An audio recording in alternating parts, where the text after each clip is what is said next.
Well, good evening, everyone. It's really amazing to look out and see so many smiling faces in the audience. I appreciate it. I'd like to give everybody a really warm welcome. Thanks so much for showing up for our patients this evening. For those of you that I have not had the pleasure of meeting, I'm Michele Casey, and I'm the CEO of Planned Parenthood of Central and Western New York. And I've been here for about 2 years, which is kind of mind-blowing to think about. I started my work with Planned Parenthood about a month before the presidential election. Say what you will. This administration has definitely provided many challenges to continuing to provide services for the people that we work with every day. It's not always easy, but every day we are driven by our mission with your support. We have a great team at PPCWNY that is dedicated to service, education, and advocacy. I'm extremely grateful to be a part of that team. Along with your support tonight, and with the support of other important community partners,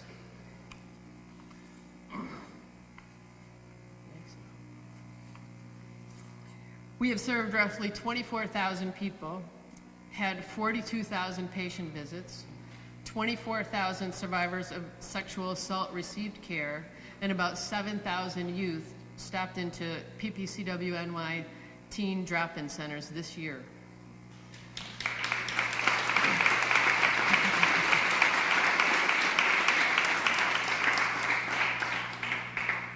With generous donations and a grant from the Planned Parenthood Federation of America, our healthcare providers are now able to provide medication abortion remotely to our patients. Additionally, we just launched a new service, gender-affirming hormone care, at our Syracuse and Canandaigua health centers.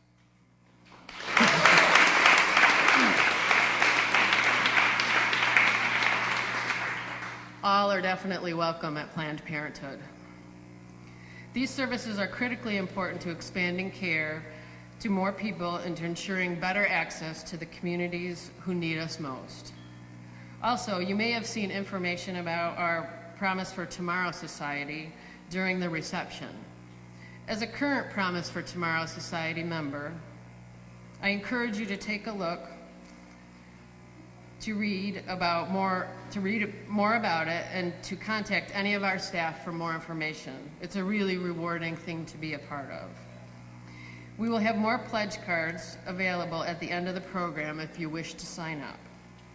I am very excited about this evening's program, so let's get to it.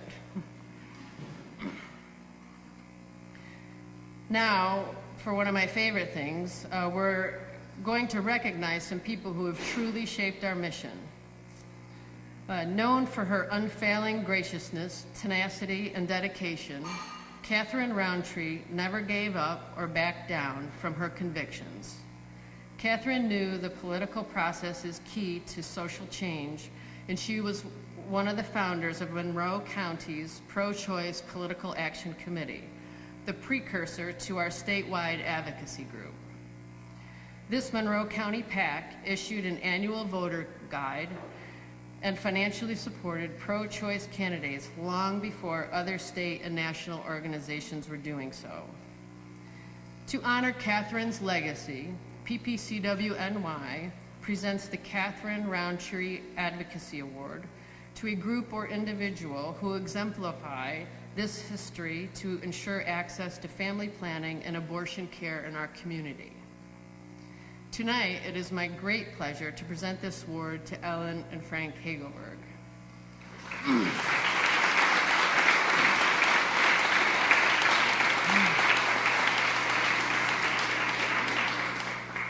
For the Hagelbergs, Planned Parenthood has been a family affair.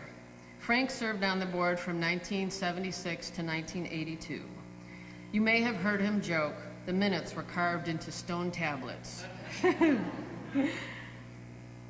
Not unlike today, Planned Parenthood faced opposition and patients endured harassment, which only emboldened our supporters. During Frank's years on the board, Planned Parenthood outgrew the cramped space on Windsor Street and moved to our current location on University Avenue. In 2004, Frank's best friend, who was also Ellen's brother, began working at Planned Parenthood as the Director of Public Affairs. Many of you here know that the friend and brother was Steve Aronson. He had a reputation for being persuasive. When he asked Ellen to step up, she did, and in a big way. Her initiation occurred in a bus ride down to Washington, D.C. for the Women's March. And she rode the bus every year after to Albany to lobby. In those days, lobby days were in January. So I hear every year it seemed there was a snowstorm, or the bus wouldn't show up, or it would break down on some lonesome stretch of the New York State Thruway. And sometimes it seemed that all three would happen. Obstacles aside, Ellen was committed, and each year her commitment grew. Through Steve, Ellen met Betty DeFazio and was one of the first people to help us start raising money locally to fund our political work. When Ellen was approached again to serve on our renovation campaign cabinet, Ellen said yes, and she and Frank gave generously in the memory of Steve and raised tens of thousands of dollars more, all for our patients. For this and many other with deep and abiding commitments to Planned Parenthood, it is our great pleasure to present Ellen and Frank with this prestigious award. Thank you for keeping these doors open, no matter what.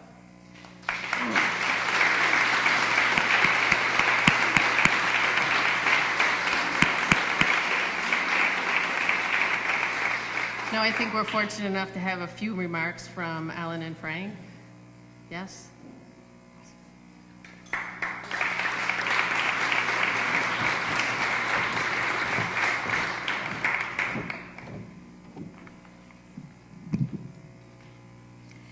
Let me begin by thanking Planned Parenthood for honoring Frank and me with the Katherine Roundtree Advocacy Award.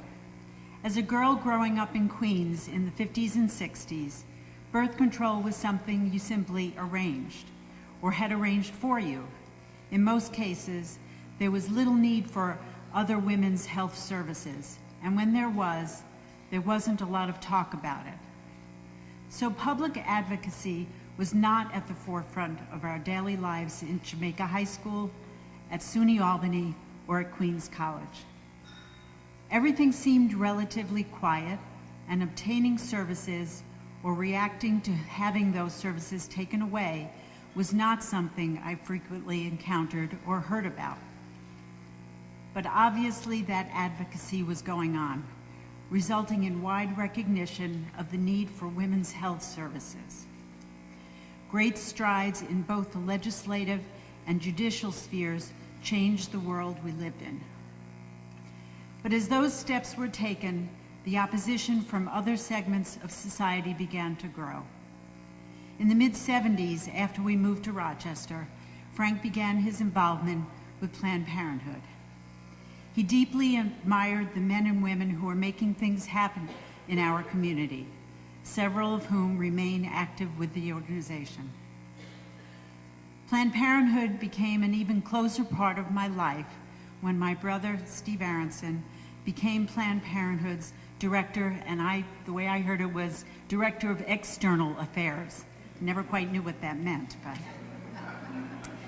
he encouraged me to get involved personally in the movement, and as a result, I came to understand that the women's right to choose was not only a personal imperative, but also a political call to action.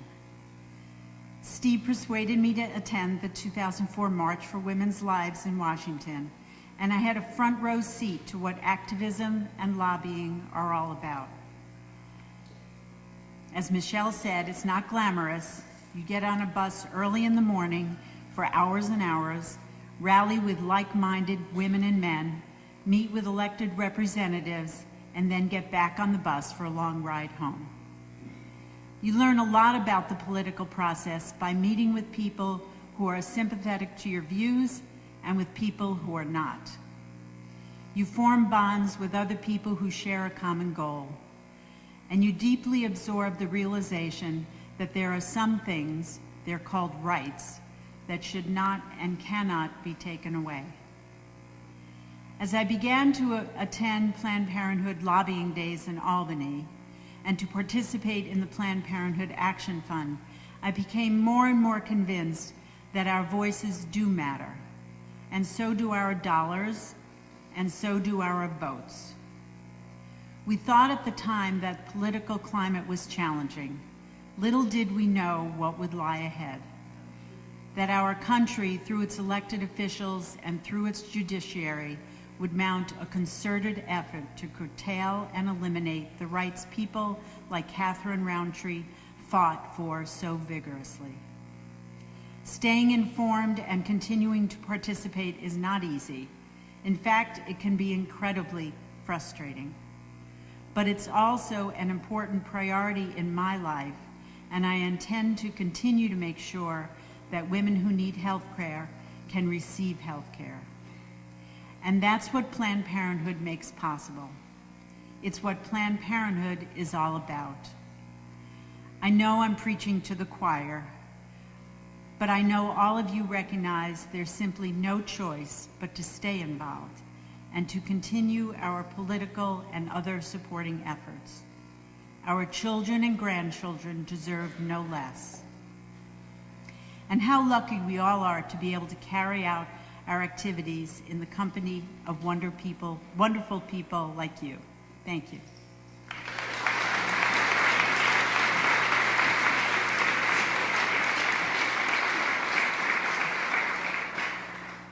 Good evening, I'm Ellen's husband. And it's a great pleasure to be able to speak to all of you tonight, and particularly in the company of chicken soup. I can't read the others, vegetable, and etc. This is not the first time I've had the opportunity to speak to a group, and over the years I've learned some of the basics. First, you're supposed to start with a joke, and I'll be able to do that as soon as I can think of something funny to say about what's going on these days. That may take a bit. Second, you're supposed to address your topic. Suffice to say that I first became involved with Planned Parenthood a long, long time ago, and I continue to believe deeply in the organization's mission. My wife has been the more active advocate, and I've been proud to watch her dedication and commitment. Third, you're supposed to keep it short, and I will. Finally, you're supposed to conclude with a call to action. Was that a short joke? No. Finally, you're supposed to conclude with a call to action, and I can keep this very simple. First, we should all pray for the continued health and well-being of Justice Ruth Bader Ginsburg.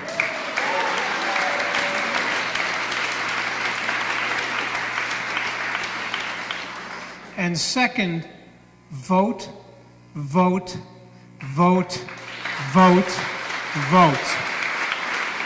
Thank you very much.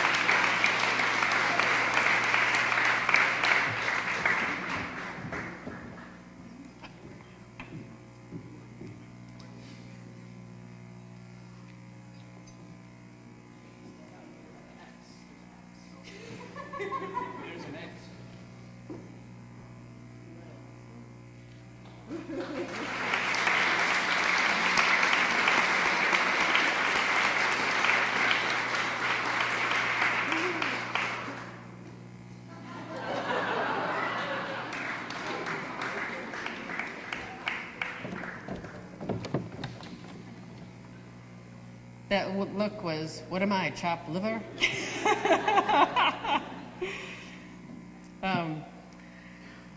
It's my pleasure and honor to introduce our first speaker of the evening from Rochester, New York.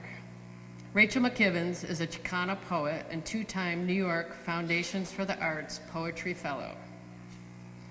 She is the author of 3 critically acclaimed books, and her work has appeared in numerous journals, magazines, and anthologies.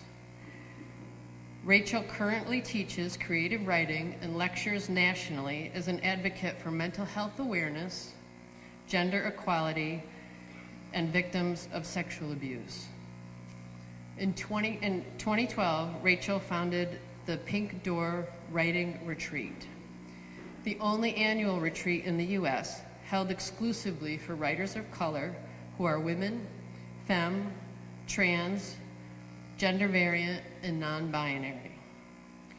In early 2017, Sarah Rutherford, a local artist, told us about her art project, Her Voices Carries, that would feature unique stories of 5 women who are working and living in various communities in Rochester.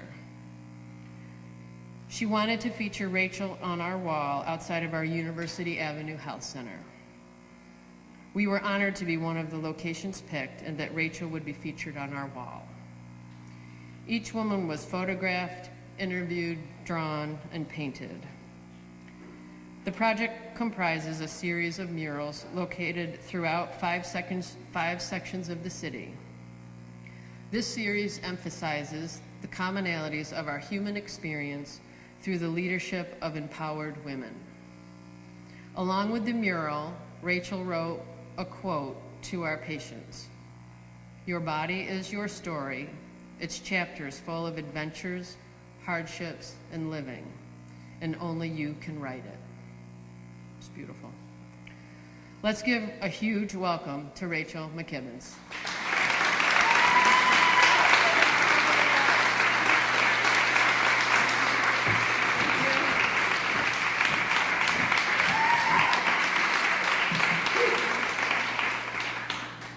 Orale, what's up?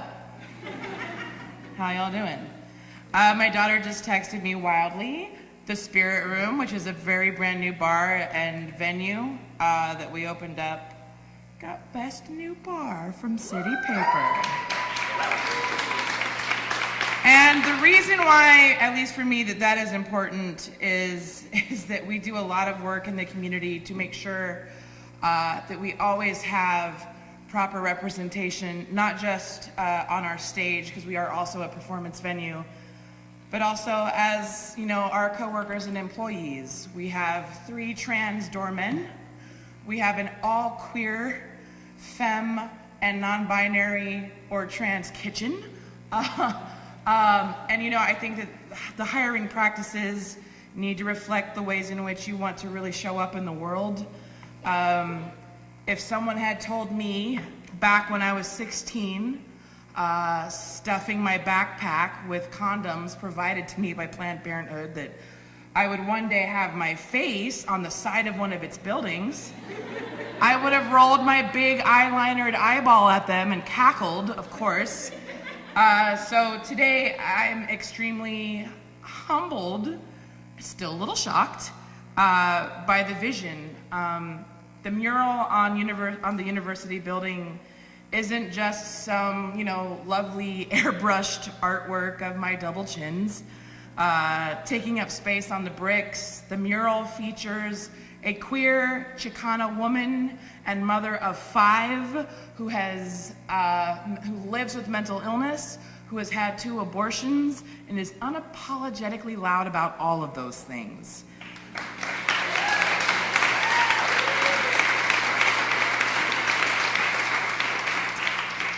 It is a woman who, as a teen, felt seen and for the first time in her life heard by the dedicated volunteers and employees of the Planned Parenthood offices on 17th Street in Santa Ana, California.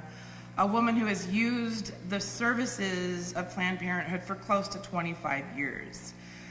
Because I believe in the value and necessity of sharing stories to help break down, you know, all kinds of barriers built around us, I think that it's also important to explain who else the woman in the mural is. At 16, I was everything that my health and sex ed teacher had said I could not be. Because remember, back in those days, in the 90s, they were like, abstinence is the only thing. I was on the honor roll and very sexually active. I was the lead in just about every play my high school theater produced and got along well with most of my teachers. I spent my days listening to the Ramones and NWA and Blondie, and spent my nights watching horror movies and, diving headfirst into mosh pits in LA. And I grew up in a very turbulent household. My family's legacy was devastated by drugs and alcohol, violence and misogyny, and we were not struggling to get by poor. We were steal your nephew's television to keep the lights on poor. We were the kind of poor that was and remains still systemic.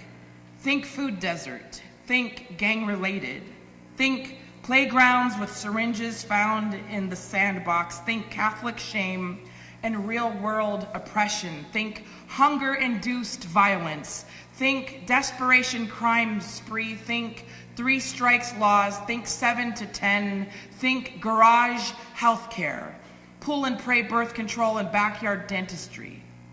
The morning my father confronted me with a condom wrapper he found in my bed sheets, he smashed my face into the coffee table where I was doing my homework. What I learned in that moment was that any evidence of my bodily or sexual autonomy put my life at risk, so I got rid of that risk. I got rid of the evidence. I stopped using condoms. I had my first child when I was 17. I had this child on my bedroom floor by myself. I hid my pregnancy for 6 months. When I alerted my father finally of what was going on, he threw me through a glass dining room table. I learned the importance of silence. I learned the importance of denying my own body of the things that it was doing and creating. The moment that we enter this world, our bodies are named and gendered. And from that moment forward, we are expected to become these individualized people designed to uncover the many marvels of who we are and what we and our bodies are capable of. And we are encouraged to recognize and assess every obstacle, every strength, every limit. And what no one explains is how each body is delivered into a pre-existing narrative. Someone, not you, has authored permissions, restrictions, biases, laws dictating how you and your body are meant to exist and how the world is expected to receive you. What a crock of shit. I'm gonna need some audience. Well, go ahead. I need you to think about, I don't want you to think too quickly. What I want you to do instead is just really consider how you are received on this planet, particularly in this country. Just your body, first impressions. I need some audience participation.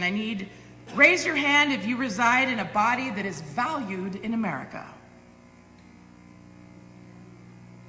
Raise your hand if you reside in a body that is hunted in America, made invisible.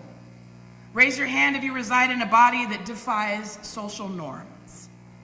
Raise your hand if you reside in a body that has been used against you, that is expected to go to war and was expected to go to war at 18. Raise your hand if you reside in a body that is treated like currency or that has had laws written against it. Raise your hand if you reside in a body that is a punchline, a body that is not meant to last. On the mural is a line I wrote specifically for every patient walking into the Planned Parenthood building. I do some counter-protesting from time to time. It's why Sarah Rutherford had decided to just go ahead and have me counter-protesting 24/7. It was actually really great because she said, "What do you want on it?" I said, "Just give him the bird." And she goes, we can't do that. But just a little secret, industry secret, I am giving a bird.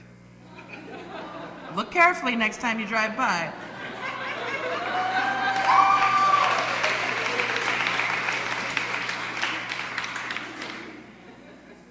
Yeah. Because, in winter, I'd stand there with my sign, and it's this thing where they're over there on the other side of the parking lot. At the time, they were only allowed to be a certain place, and it was like, I'd be there, my lips were blue, I was dying on the inside, but I was like, I'm not leaving first. Y'all are leaving first. You're just not gonna colonize the parking lot right now. Like, I'm staying here. And so now I'm there all the time, and it's very exciting. I can't help but love driving past that bird. But also, of course, the line that was specifically written for the mural is, your body is your story. It's chapters full of adventures and hardship and living, and only you can write it. And I think about pain, I think about shame, and I think about power a lot. I think of the young kid forced to go into the wrong locker room, who doesn't make eye contact with their peers. I think of the undocumented family, beloved friends of mine, who the father had to forego important medical care after a car accident because he had to actually leave because he was too scared, to get the proper medical assistance. I think of constantly the 20-year-old girl who's quietly researching how to perform a self-breast exam. I think of menstrual poverty. I think of wadded up paper towels in your underwear.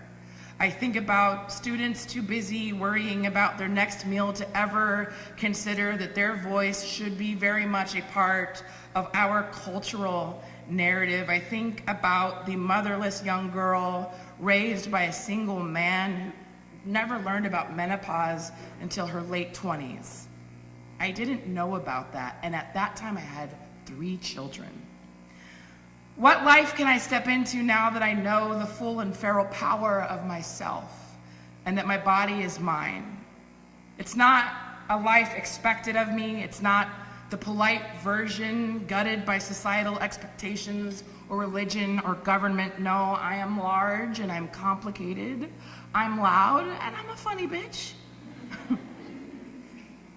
And more importantly, I have kids who I work very hard, my partner and I, to make sure that they are well aware of who they are and how important they are, and it's been that way since the minute they were born. I think about ways in which we teach autonomy and the way we don't even teach that really until late, if at all. As humans, we're so capable of failure. We're so capable of uplifting each other and terrorizing or empowering each other over and over, and still, it is your duty to recover. It is your duty to heal and to fight and survive in ways that most resemble who you are and who you want to be. And we cannot all fight the same fight. We do not all survive the same ways, but we can all push ourselves towards the same joy and the same necessary outcome, to be allowed to govern ourselves and our bodies and our families how we see fit without economic or political obstacles. We have to do more than share memes and slap on a bumper sticker, folks. And I'm not trying to be, a jerk when I say it, but it's so real. The facts are these. Funding Planned Parenthood saves lives, period.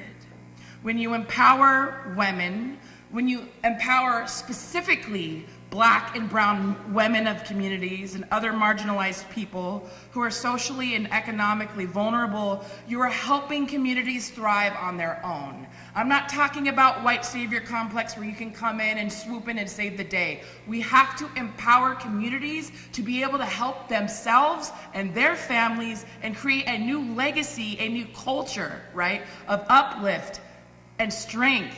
And you have to hire and promote and engage with and listen to and financially support and elevate the voices of these people on a regular basis. There's absolutely no reason why women or femmes or trans or non-binary people aren't the majority recipients of white privilege. I want you to really think about that. Share the wealth. What we cannot do is let some fools in their crisp suits define us out of existence and continue the smothering of the most important people, the actual roots. You can be the pillars of the community, but you need to think deep, deep down below the surface. Who is truly holding up this community?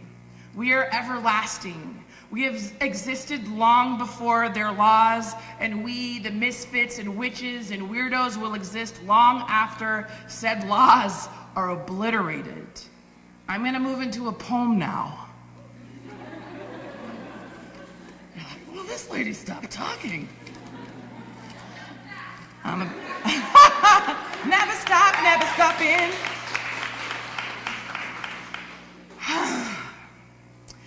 I was born, this has the C word in it, and we can all handle that.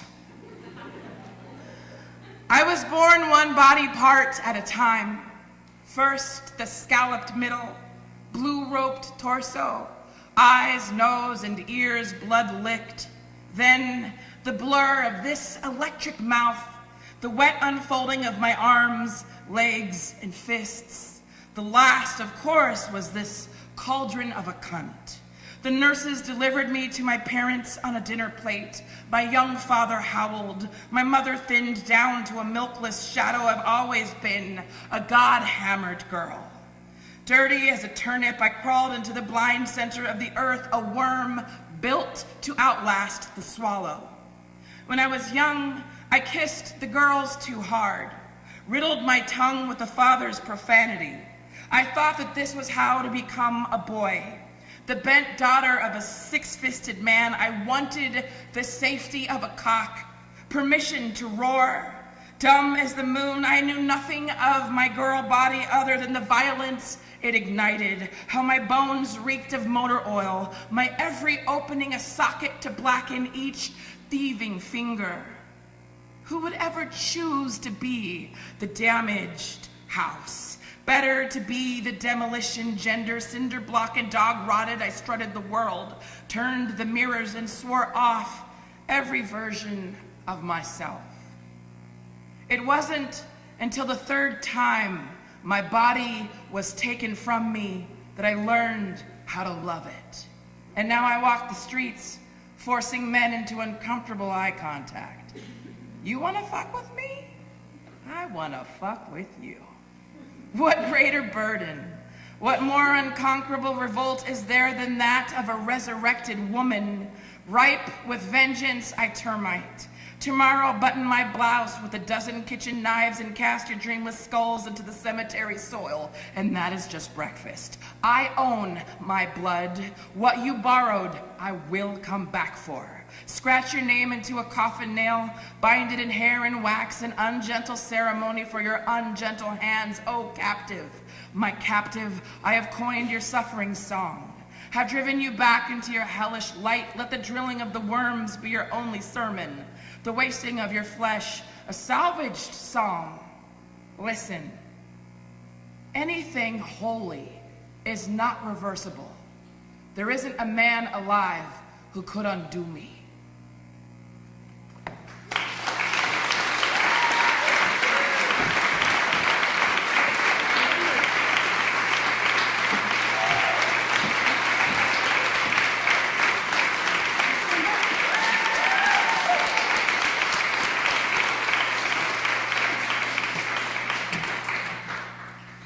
Hello, everybody.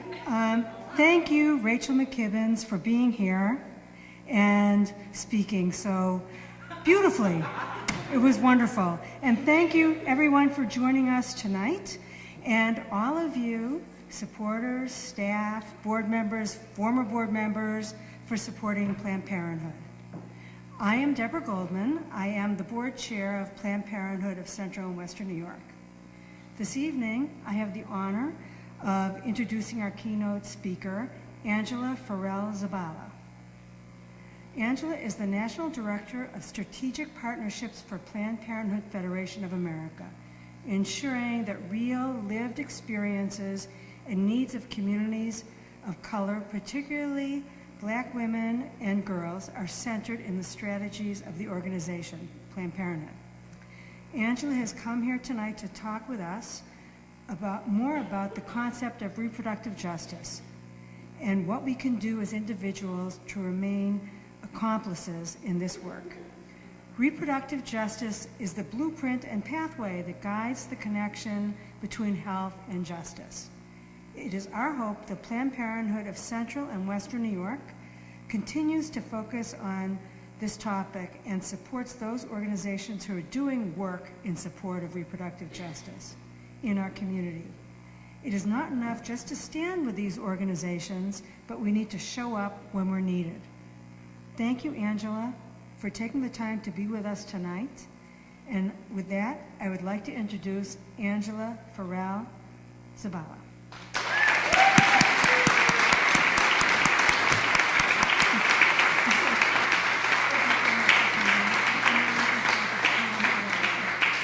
Good evening, everyone.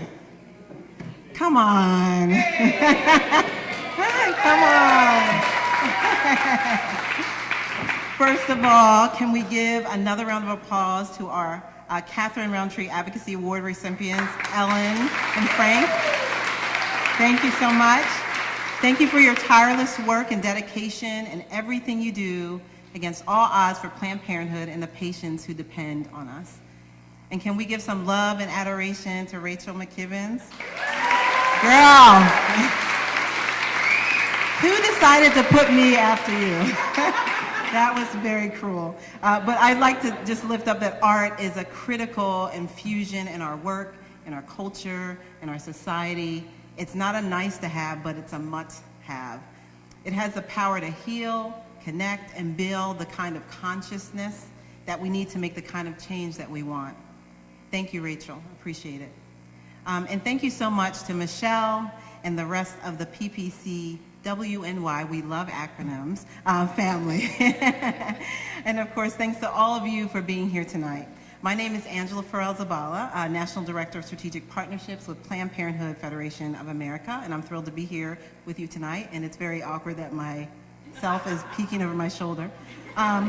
I'm a mother of 4. I have 17-year-old twins, 2.5-year-old, and an 11-month-old, so you know that I hold you in pretty high esteem to pull me away from the many duties that call as a mom of 4, balancing the fragile choreography of schedules and tantrums.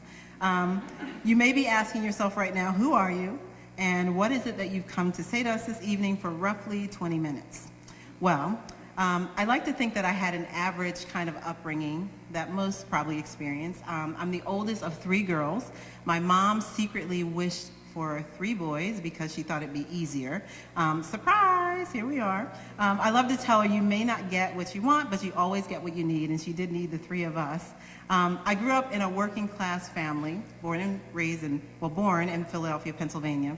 I still remember the summers, the heat bouncing off of that, the concrete sidewalks and the many unique cultural sounds, from music to language, the smells of amazing cuisine wafting out of small storefronts, yes, especially the cheesesteak hoagies. I also remember my grandfather's church where I'd go with my family from time to witness what I saw back then as pure entertainment. If you've ever experienced a Black Baptist church, you'll know what I mean. My parents worked hard to support my sisters and I. They put me in a Catholic school when we lived in Pennsylvania and Philadelphia because the public schools were not up to their standards. They both grew up in the city and they really wanted better for their kids. When I was about 8 years old, we moved to Columbia, Maryland. It's a utopic planned community, a Rouse community, that promised an ice cream shop at every village. We called the little communities village centers, which was very interesting. It also promised having communities that were mixed when it talks about race and economics, and of course, top-notch education. It was then that I first realized in my very young life that there were such things as have and have-nots. In order to afford the life in this community, my parents really took the time to work, to make sure that they could figure out how to make ends meet. My mom saw this as an opportunity for her girls. Often this meant my parents would work all kinds of shifts. So my mom would work overnight so that she could put herself through college during the day, which opened the door to her future career in information technology. She'd work 17-hour shifts, I remember sometimes, and still managed to show up for my soccer games or field trips. She worked incredibly hard, no complaints, because her payoff was the investment in her girls. The amazing thing is that I never felt that I was without because of the dedication and love my parents showed us. It was also a time when race, class, education, and other identities and measures of status began to be really, really stark. I remember one weekend afternoon, my sisters and I were in the car with my mother, and we were tagging along with her to run some errands. I saw a Latina woman walking along the road. Now, this was a highway, and in this community, if you were walking and you didn't have a car, then it actually signaled that you were lower class or poor. The highway had inconsistent sidewalks, so oftentimes you're walking on unpaved surfaces, and it was pretty dangerous. And so my mom pointed this woman out to us, and she said, peeking through the rearview mirror, she said, "We need to stick together no matter what, whether you're rich or poor, immigrant or not." She then pulled over and flagged the woman down, and I sat in the back seat wondering what was going on. After a brief exchange, she offered the woman a ride. And during that ride, we learned about the woman and her family. She was an undocumented immigrant from Costa Rica with the same goals my parents had, really, to seek better opportunity for their children in hopes that they would reach their fullest potential. This stuck with me. The show of solidarity was incredible, and the concern for things that may not necessarily be our own burden to bear, but just the thing that needed our significant attention. It was demonstrated in a matter of gestures and nods, gratitude and respect. So it's no wonder I found my way to Planned Parenthood. I've worked on civic engagement, immigrant rights, progressive faith organizing, LGBTQ rights, and volunteered for a host of other issues along the way. And at every turn, I found myself wondering, what would it look like to center the well-being of women and girls? Would communities thrive? Would some of these problems begin to resolve themselves? Planned Parenthood served as a symbol for that possibility for me, especially as I am a woman that had an abortion. And I wanted to make certain that my future children and your children would be able to access the reproductive health care that they may need. Once I started working more closely on women's and reproductive rights, I noticed that it could sometimes come off very flat and even disconnected when our rightful passion and intensity focused on particular policy outcomes or even single, albeit important issues was the center of what we did. What did this mean for all the various identities, issues, realities that impact folks' day-to-day lives? This is what reproductive justice considers. To be clear, Planned Parenthood is not a reproductive justice organization. It is a reproductive health and rights organization, but it can be in deep alignment with the reproductive justice principles. For those less familiar with reproductive justice, it is defined as a point in time when all people have the economic, social, and political power and resources to make healthy decisions about their bodies, sexuality, and reproduction for themselves, their families, and their communities in all areas of their lives. As it pertains to the specific area of reproductive rights, it's the right to not have children, the right to have the children you want, and the right to raise those children in safe communities. It's a framework built by women of color 24 years ago to address the various identities and intersections of those identities as they relate to reproductive oppression. This necessitates us knowing that reproductive oppression is the result of the intersections of multiple oppressions and cannot be alleviated without strategies to address them all. This means access to health care is great, but not the full picture. And constitutionally framed legal protections can get us somewhere, but not all the way. So what does this mean for Planned Parenthood in the context of our world as it is today? So who of you in here has watched the news or read the paper lately? Ooh, wow, all those gasps. I know it's hard to stomach most days. I was saying earlier, I was chatting with folks and saying I dive into HGTV and watch Tiny House Hunters or something to get my mind off. So the onslaught of attacks are by design, folks. They are set up to throw us off our game, wear us out, run our resources low and our patience down. It thrives on hate and division and othering and closing off from reality. It has you believe that you must choose a side as if we were playing some competitive sport. In a world where we consider and center the principles of reproductive justice, we know that we need a strategy for how the immigrant woman gets health care just as much as we need a strategy for ensuring that she doesn't have to continue to live in the shadows and forego necessary and critical services out of fear of family separation. It means that we show up for healthcare access not only on behalf of Planned Parenthood, but on behalf of our aging parents and relatives that struggle to afford their medication because of cuts to Medicaid, Medicare, and rising healthcare costs. It means that Black parents' anxiety about whether their children return home safely or not, or be harassed as they're making their way home, is just as important as birth control access. So all these things have to be considered. This means that while we can offer the best STD screenings, we also need to be invested in supporting and helping survivors of sexual assault, harassment, and abuse. We're living in a time where it's going to take each and every one of us thinking about and fighting for the dignity of each other to be the society that we work so hard to create. And I'm proud of Planned Parenthood Central and Western New York for the part they play in this work by offering the gender-affirming hormone therapy and care to transgender patients. Can we give a round of applause for that?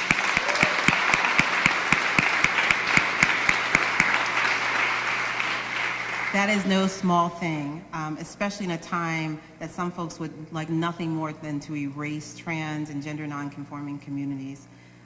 As you all heard, what recently happened over the weekend from HHS, just narrowly defining what gender is, which is really disgusting. I know what you're thinking.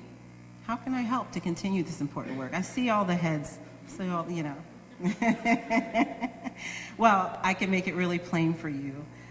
You can make sure, and it's super imperative to make sure that you always consider the many identities and experiences that people hold when doing this work. It's important because when we're thinking about the strategies, whether it's the way we communicate, whether it's how we're going out on a campaign, whether it's who we're volunteering with and for, those things have to be centered. When we center the most marginalized, which is usually people of color, LGBTQ people, immigrant communities, people with low incomes, then we all win. Number two, you can be an interrupter. When you hear divisive, xenophobic rhetoric, stop it in its tracks. It's not always easy, I get it, especially when you're talking about people in our communities or even family. But it's the only way to overcome hate and exclusion. And of course, number three, you should continue to support the amazing work of Planned Parenthood Central and Western New York and others in the Planned Parenthood family. Really important. So I want you to take a hard look around at everybody. Look at your neighbor. And I want you to tell your neighbor, we are what we're waiting for. Come on, you can say, we really need this, y'all. We will have a more equitable society. Yes, come on. We will reject hate. That was good, I like that one. We will embrace love. So I like to share a quote, and I know that this is probably faster than you all thought I would speak, but I'd like to share a quote by a woman my mother named me after, Angela Davis. Yes. So I was born with fire in my belly. If they come for me in the morning, they will come for you in the night. If they come for me in the morning, they will come for you in the night. I'm going to say it one more time. If they come for me in the morning, they will come for you in the night. We've got to remember this. In this time where folks are facing so much, I've been talking to folks when I was milling around this beautiful space and when I was on the airplane making my way here, that we live in a time where you can't even say unprecedented anymore. I mean, what is unprecedented? At every turn, every corner, every identity is being attacked. throwing us off our game, exhausting us spiritually, mentally, emotionally. But we cannot let up when it comes to making sure that we're holding each other. That even if it's not your identity, even if it feels far away from you, it really should concern you. It really should concern you. I spent, when we were trying to push this confirmation of Justice Kavanaugh, I spent weeks and weeks in vigil at the Hart Senate building. And this is, you know, watching people literally breaking down, being brave, sharing their story. And I'm telling you, this is really, people are exhausted now. But you know what I also saw? I saw resilience. I saw tenacity. I saw people, even when their voice was shaking, speaking up as loud as they could. And I know because you are here today, I know because of the great work of this affiliate, that we all can do the same thing. So I want you to hold on to that as I leave you this evening. And please remember, we need to hold each other in this time, but also we need to stand up against the hate, even if it feels uncomfortable. Thank you so much, all, for doing all you do. And I encourage you to continue to support and give generously unto the wonderful work of PPCWNY. Thank you so much.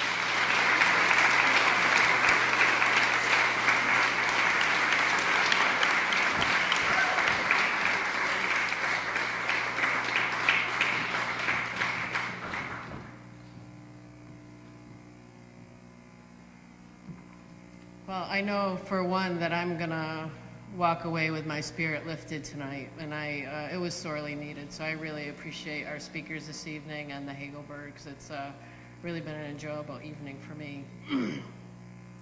I want to thank everybody in the audience too for joining us this evening. I hope you feel as inspired as I do. I want to particularly thank the Hagelbergs, Rachel McKibbens, and Angela for your terrific contributions this evening. I also want to take a minute, you know, this has been a really lovely evening, and this doesn't happen by itself. Somebody said, oh, you did a great job on this evening, and I said, I didn't do anything. I just showed up. And so I really want to call out the team of people who really planned and pulled this off. It's staff, the development office, volunteers. It's a ton of people that make something like this look easy and nice, and so I just really want to give that group a hand.